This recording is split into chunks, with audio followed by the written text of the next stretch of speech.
यार मैंने यूरोप की यूनिवर्सिटी में फॉर्म डाल दिया। यहाँ इंडिया में अच्छे जॉब मिलते कहाँ हैं?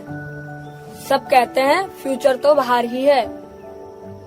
सही कहा तुमने। अमेरिका की लाइफ, टेक्नोलॉजी, रिसर्च, सैलरी सब कुछ टॉप।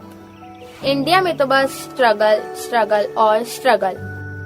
और यूरोप की लाइफ देखी है, वो कल्चर, वो फैसिलिटीज, वो सिस्टम।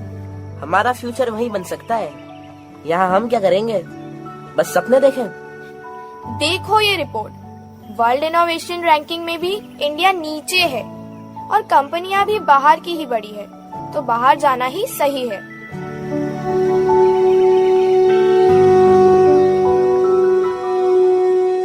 बच्चों, भविष्य खोजने से पहले अतीत का आईना देखना जरूरी होता है।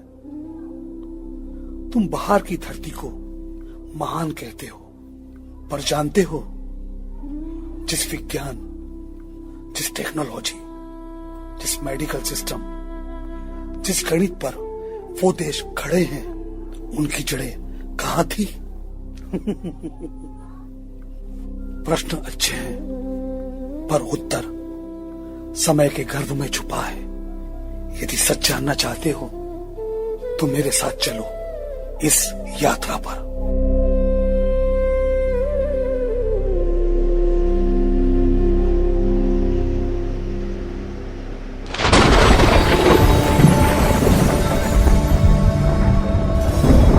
इस धरा पर कुछ नहीं था, न सूर्य, न चंद्र, न पर्वत, न आकाश, न सागर, सिर्फ एक अनंत शून्य।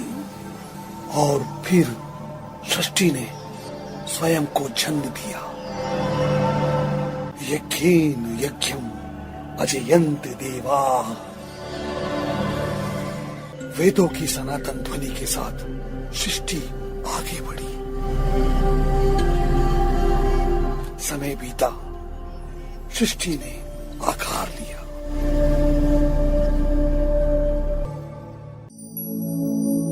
वत्सों, ये भूमि केवल मिट्टी नहीं, तप, त्याग और ज्ञान की जननी है। यही हमारा भारत, आर्यवर्त, जहां वेदों ने जन्म लिया। गुरुवर, वेद क्या है? क्यों कहते हैं वे अमर है? वेद केवल ग्रंथ नहीं, जीवन की धड़कन है। इनसे ही ज्योति निकली, विज्ञान निकला, चिकित्सा निकली, और आगे यहीं से उड़ान भरेगा मानव आकाश की ओर।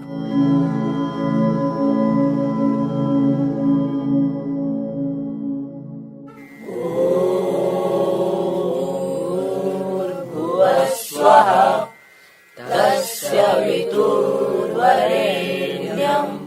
भर्गो देवस्य धीमहि धियो यो न प्रचोदयात्। गुरुदेव, क्या सच में मनुष्य आकाश की यात्रा करेगा? जिसने अग्नि को वश में किया, जिसने सूर्य की गति जानी, जो तारों की भाषा सीख रहा है, वो अंतरिक्ष को भी जान लेगा।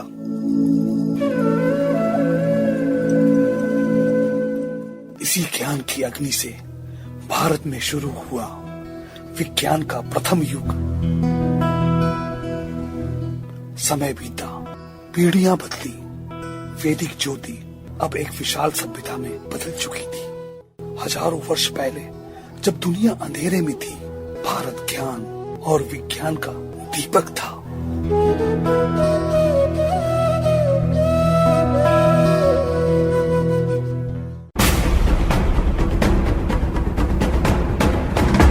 स्वागत है समस्त विद्वानों का।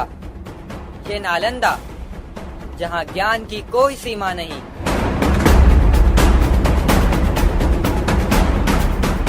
ज्ञान योगी आर्यभट्ट की जय। ज्ञान योगी आर्यभट्ट की जय। ज्ञान योगी आर्यभट्ट की जय। वत्सो, ब्रह्मांड एक विशाल रहस्य है। तारों और ग्रहों की चाल कोई चमत्कार नहीं, गणित का विज्ञान है, संख्याओं का साम्राज्य। गुरुदेव, लोग कहते हैं सूर्य पृथ्वी के चारों ओर घूमता है। नहीं वत्स, सत्य इसका उलट है। पृथ्वी सूर्य के चारों ओर घूमती है और पृथ्वी स्वयं अपनी धुरी पर घूमती है। इसीलिए दिन और रात होते हैं। गुरुदेव, आपने पाई का मान निकाला, क्या ये सच है? हाँ वत्स, पाई लगभग 3.1416 है और इससे वृत्त का पूरा ब्रह्मांड समझा जा सकता है।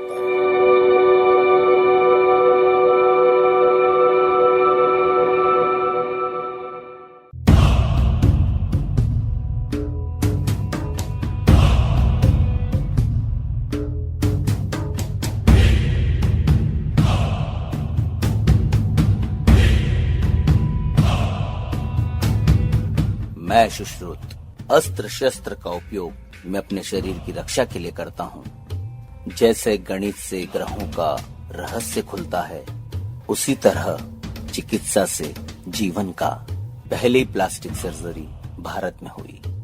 आयुर्वेद कहता है स्वस्थ शरीर ही स्वस्थ समाज की नींव है।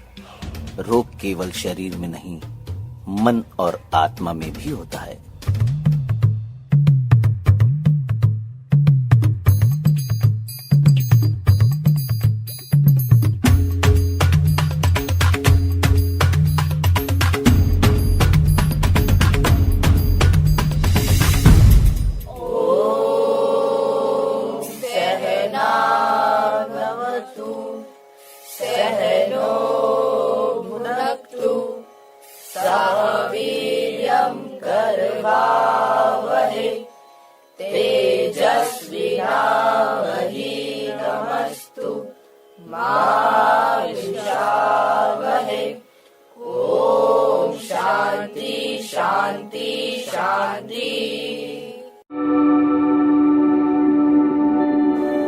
गुरुवर, संसार किससे बना है?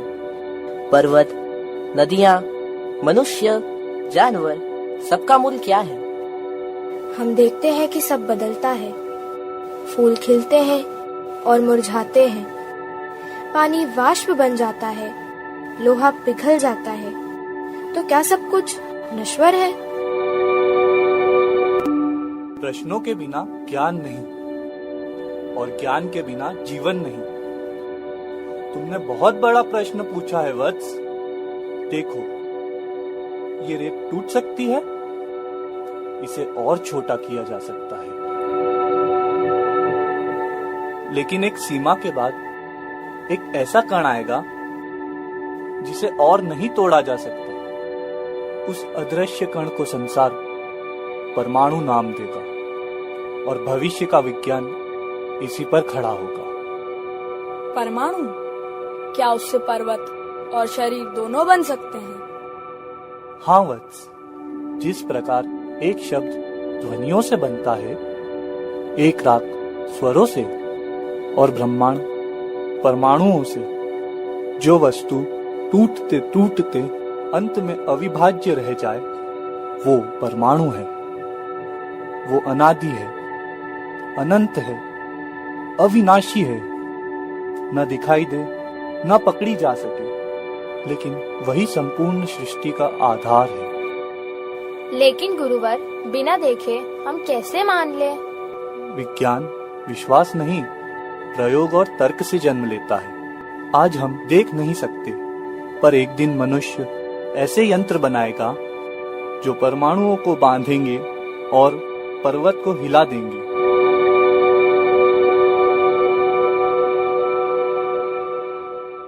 समय कठोर था। भारत अनेक छोटे छोटे राज्यों में बटा था, शत्रु घात लगाए थे, और तब एक महापुरुष खड़ा हुआ, चाणक्य, जिसने भारत को एकता और राजनीति का मार्ग दिखाया।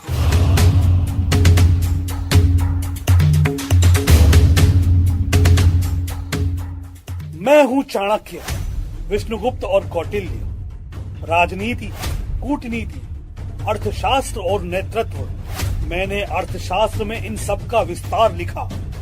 क्योंकि राष्ट्र कमजोर हो तो संस्कृति और ज्ञान का अस्तित्व मिट जाता है। लेकिन गुरुदेव, नेतृत्व का असली अर्थ क्या है? राज्य कैसे चलता है? राज्य केवल भूमि का टुकड़ा नहीं, ये जनता, सेना, धन, नीति और न्याय का संगम है। यदि इनमें से एक भी कमजोर हो तो राष्ट्र ढह जाता है। नीति बिना शक्ति व्यर्थ है और शक्ति बिना नीति अंधी। तो भारत राजनीति और अर्थशास्त्र में भी आगे था। हमने भी शासन का विज्ञान सिखाया। हाँ बालक, जब दुनिया को शासन का अर्थ भी न पता था, भारत ने नेतृत्व का विज्ञान रचा। मैंने सिखाया, नेता वो नहीं जो सत्ता का आनंद ले, बल्कि वो जो जनता का रक्षक बने। गुरुदेव, यदि शत्रु आक्रमण करे तो क्या युद्ध ही अंतिम मार्ग है? नहीं, बुद्धि और कूटनीति युद्ध से श्रेष्ठ है। मैंने कहा था, मित्रता से बड़ा कोई बंधन नहीं और विश्वासघात से बड़ा कोई अपराध नहीं। तो क्या एक नेता के लिए कठोर होना जरूरी है? हाँ, कठोरता और दया दोनों का संतुलन ही नेतृत्व है। जो केवल दयालु हो वो राज्य खो देता है, और जो केवल कठोर हो वो जनता खो देता है।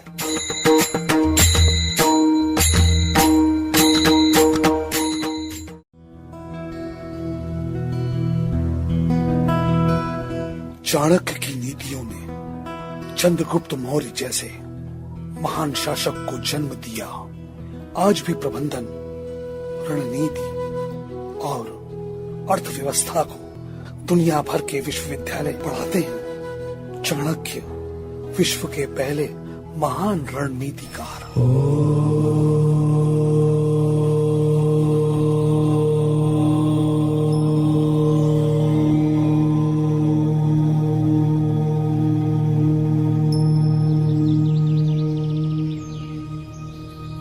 जब युद्ध शांत होता है, जब मन थक जाता है, तब मनुष्य खोजता है शांति।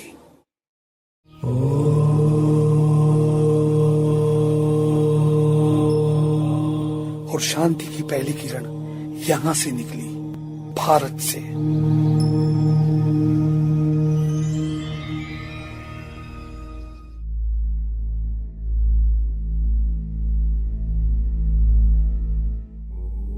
नमस्कार। जब संसार अंधकार में डूबा था, जब मनुष्य अपने ही मन से युद्ध कर रहा था, तब ऋषियों ने खोजा था योग का मार्ग। क्या योग सिर्फ शरीर को मजबूत बनाने के लिए था? नहीं वत्स, योग का अर्थ है युज, अर्थात जोड़ना। मन, तन, प्राण, आत्मा का मिलन। स्थिरम सुखम आसनम, अर्थात स्थिरता और संतोष ही योग है। तो योग सिर्फ व्यायाम नहीं? व्यायाम शरीर को बनाता है, पर योग मन को चमकाता है। यह क्रोध को शांति में, भय को साहस में और भ्रम को स्पष्टता में बदल देता है।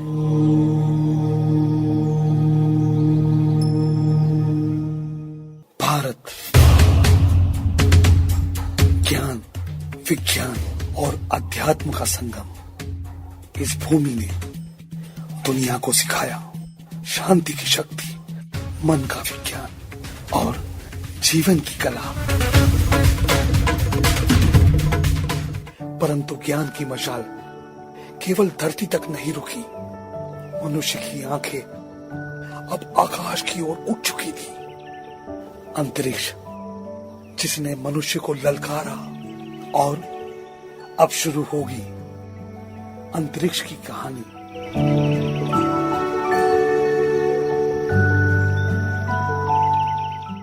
केरल का एक शांत समुद्री तट, तुम्बा। यहाँ नारियल के पेड़ आसमान की ऊंचाइयां नापते थे, पर भारत ने यहाँ से शुरू किया आकाश को छूने का सपना।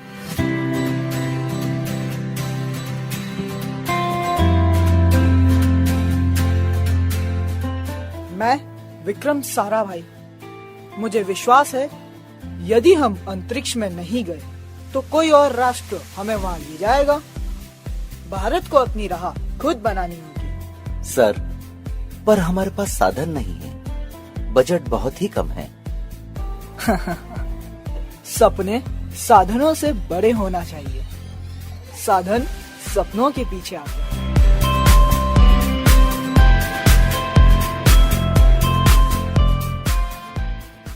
और फिर इसरो जन्मा।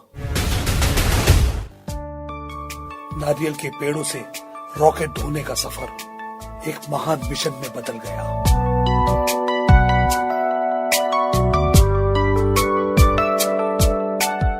एक मिसाइल बनाने में असफल होना मानव को हारने नहीं देता, बल्कि सफलता और ऊंची बनाता है।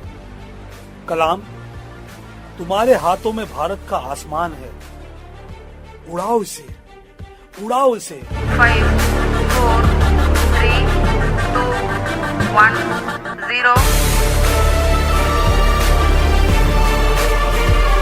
+5 seconds. Lift off normal. सपना वो नहीं जो नींद में दिखे, सपना वो है जो नींद ही भगा दे। भारत अब उड़ान नहीं भर रहा, भारत उड़ चुका है।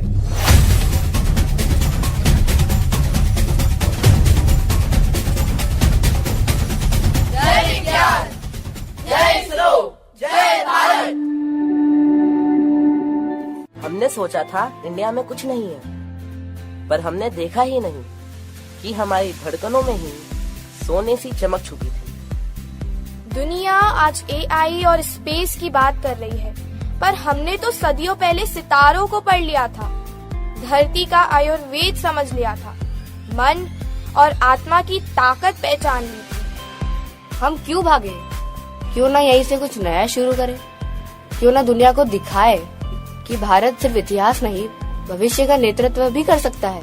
भारत एक भूमि जहां ऋषियों ने ब्रह्मांड का रहस्य चूल्हे की आग के पास बैठकर खोजा, जहां योग केवल अभ्यास नहीं, जीवन की कला है, जहां शून्य का जन्म हुआ जो आज पूरे विश्व की गणना बन गया, जहां पंच तत्व से शरीर और पंचांग से जीवन मापा गया, जहां वाणी में वेद और हथेली में विज्ञान था। आज का युवा भागेगा नहीं, यही खड़ा होकर दुनिया बदल देगा, और अब कोई इसे रोक नहीं सकता। भारत महान था, भारत महान है, भारत महान रहेगा।